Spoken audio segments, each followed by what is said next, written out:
President, under these I asked They have to pay. this question. This is the rule. This is the rule of the war. This is the rule of the war. During all the centuries, all the history, this is the rule of the war. Who began, those pay. Do you agree? This is the rule. Putin began this war. He has to pay all money for innovation. He has to pay. Of course, some Russian assets, what we have in Europe, about 300 billion, we can use them. We can use for innovation and buy military support from the United States also. We can do it, but it's not enough. It's not enough. President, under these circumstances, do you envision a trilateral summit with Putin and President Zelenskyy? Wait 1 second. I asked this question that you didn't like because I wanted to know if you want to position yourself in the middle between Russia and Yes. Ukraine, or on the Ukraine side. No, I'm in the middle. I want to solve this thing. I'm for both. I want to get it solved. And it's wonderful to speak badly about somebody else, but I want to get it solved. If we can solve it, great. If we can't solve it, they're going to have to fight it out, and who knows what's going to happen. But I want to see it get solved. May I follow up? One more question about U.S. troops in Europe.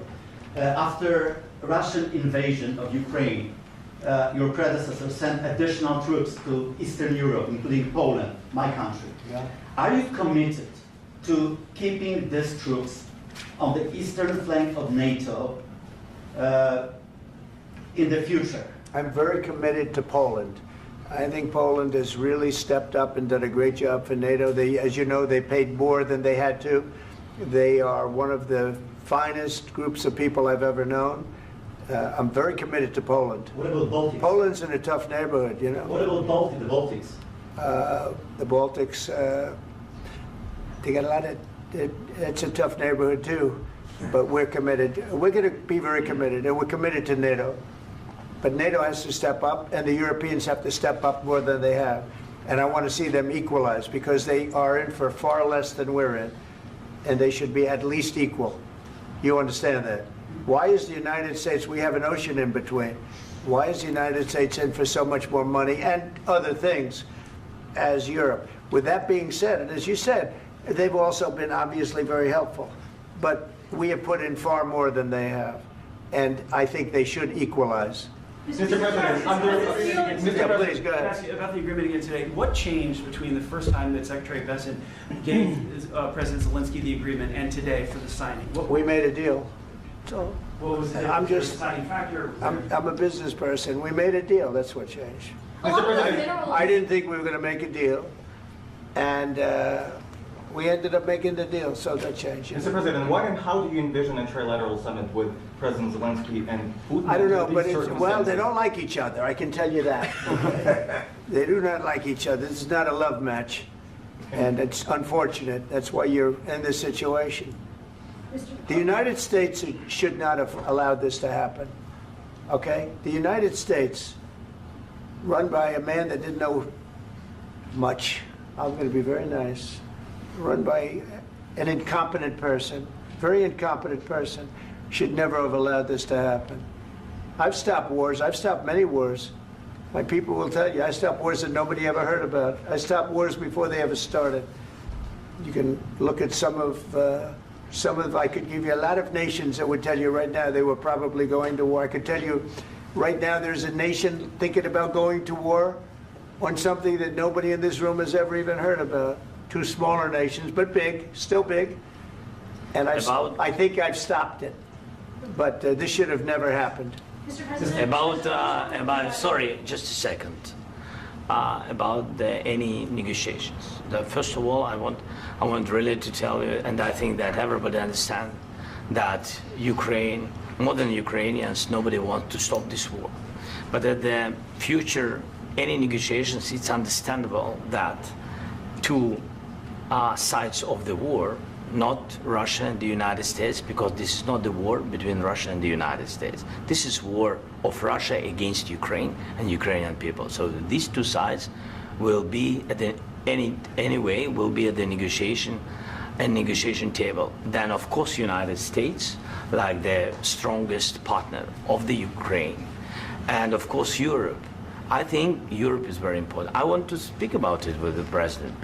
Yes, Europe is very important for us because we really defend Europe for today. All Europeans really recognize that we are defending the line, and they have real life, and our people are dying. That's why they helped us. And also, it's about the NATO. Yes, between, like the president said, you have big, nice ocean.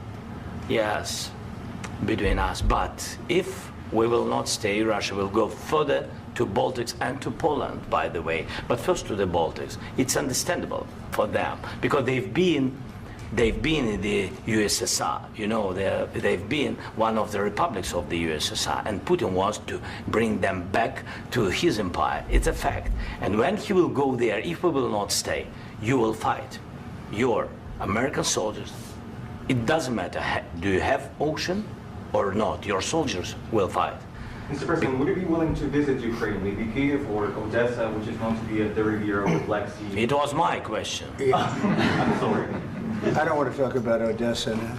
Let's not talk about Odessa. I want to talk about making a deal, getting peace. We don't have to talk about Odessa, but a lot of cities have been destroyed. A lot of cities that are not recognizable. There's not a building standing. No, and a lot of things have Mr. President, you have to come and to look. No. We have very good cities. Yes, a lot of things have been destroyed, but mostly cities alive, and people work, and children go to school. Sometimes it's very difficult. Sometimes closer to front line, children have to go to underground schools or online, but we live. Ukraine is fighting, and Ukraine lives. This is very important. And maybe it's Putin is sharing this information that he destroyed us. No, he lost 700,000 people, 700,000 soldiers. He lost everything. Yes. So. Mr. President, one more. I mentioned Poland. Please, go ahead. When did you last speak with President Putin, and what did he say that? A couple of days ago. And what did he tell you that gave you the assurance that he wanted peace? Well, that's what I do. My whole life is deals. I know pretty good. And I've known him for a long time. I've dealt with him for a long time. He had to suffer through the Russia hoax. You know, Russia was a hoax. It was all Biden. It was nothing to do with him. So he had to suffer through that, and he was able to do that. I think that he wants to make a deal, and he'd like to see it end. That's all I do. That's what I do. My whole life, that's what I do, is make deals. And I'm in the middle of a mess, because this is a real mess. It's a very dangerous one. If this doesn't get solved now, it's not going to get solved for a long time. So I hope we're going to get it solved. In the back, please. Thank you, Mr. President. Prime Minister Starmer claims repeatedly that his government believes in free speech and was not engaged in censorship. But his country's government arrests people for memes and thought crimes, and even more worrisome is pressuring American companies to censor Americans on his behalf. How can he be a reliable, trustworthy partner when he says things that are demonstrably false on such an important topic? Well, we actually spoke to him about that yesterday, and we thought they took it very, very much too far. JD was very strong on it. So was I. So was Marco. And we've been speaking to him about it. Marco, would you like to say something about that? Yeah, we have concerns, obviously, with the conduct of those, particularly as it impacts Americans. And there's real concern that American speech, which is online, could fall into the hands of British or any country's jurisdiction. And so this is a point the Vice President made at Munich, and I think it's a very compelling one, that what unites us with Europe, as much as anything else, is these shared values, and one of them being free speech. And so if Americans are threatened by it, we're going to need to take action in that regard. Mr. President. It's actually a very important question. We spoke about this in detail with the Prime Minister, the Foreign Secretary, and others at lunch yesterday. And I know that Secretary of Commerce Lutnick followed up in private meetings last night. This is really important. We believe Americans have the right to speak their mind, even if we in this room disagree with them. They have the right to speak their mind in the public square, which is often online these days. And we're going to defend that right as it pertains to American companies and American citizens vigorously if we have to. I do think that under the President's leadership, we're going to find common ground with our friends in the UK on this question, but it remains to be seen. The principle that will guide us is we believe in free speech in this country, and we'll fight for it for American citizens. Mr. President, on the deal, is there any other oil and gas component to the deal? Is it all critical? A little bit. We'll see. On LNG? But we're not really looking for that so much. We got a lot. We have more than anybody in the world, by far.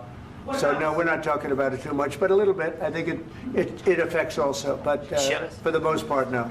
And sir, is there any agreement from Ukraine to purchase U.S. LNG as part of the deal, or is No. that on the table at all? No, we don't need that. Some of those Mr. President, I minerals just are in wanted the to ask east, you Mr. about, President. you just mentioned that you'd spoken to Vladimir Putin a couple of days ago. Just to be clear, that's a new call, not the one that you... I've spoken to him on numerous occasions. Okay. And how was the latest call? What did you discuss? How did it go? Are you serious with that question? I am. I'd love to know. It went well. I think we're going to have a deal. On the minerals deal, Mr. President, some of those minerals are in the east of Ukraine, not far from the front lines and in areas that Russia has occupied. Will you direct President Putin to withdraw his forces from those areas if there's U.S. interest Well, there? we'll take a look at the time. We have a lot of area. It's a very big area we're talking about, so we'll take a look. I'll study that and I'll see. And who would protect those minerals if they are U.S. interests? Would that be Ukrainian They'll be forces? protected. The European agreement forces? will protect them. U.S. The forces? agreement, yeah, we're signing an agreement. You know? Right, but what if Russia tries to invade or there's Russian aggression in those spots? I just told you, I don't think that's going to happen. And if that were going to happen, I wouldn't make a deal. If I thought that was going to happen, I wouldn't make a deal. Some people may wonder You why. know, they ought to focus on CNN on survival, not asking me these ridiculous Why questions. the confidence that Putin won't Focus violate- on surviving, because CNN's got such low ratings, I don't think they're going to survive. Let's go. Please, go ahead. One more. I already mentioned Poland. Poland was under Russian control for decades after the Second World War. When I was a kid, I looked at the United States not only as a most powerful country, Right. richest country in the world, the country that has great music, great movies, great muscle cars, but also as a force for good. And now I'm talking with my friends in Poland, and they are worried that you align yourself too much with Putin. What's your message for them? Well, if I didn't align myself with both of them, you'd never have a deal. You want me to say really terrible things about Putin and then say, "Hi, Vladimir, how are we doing on the deal?" That doesn't work that way. I'm not aligned with Putin. I'm not aligned with anybody. I'm aligned with the United States of America and for the good of the world. I'm aligned with the world, and I want to get this thing over with. You see the hatred he's got for Putin. It's very tough for me to make a deal with that kind of hate. He's got tremendous hatred, and I understand that, but I can tell you the other side isn't exactly in love with, him either. So it's not a question of alignment. I'm aligned with the world. I want to get the thing set. I'm aligned with Europe. I want to see if we can get this thing done. You want me to be tough? I could be tougher than any human being you've ever seen. I'd be so tough. But you're never going to get a deal that way. So that's the way it goes. All right, one more question. Well, I want to respond to this. So look,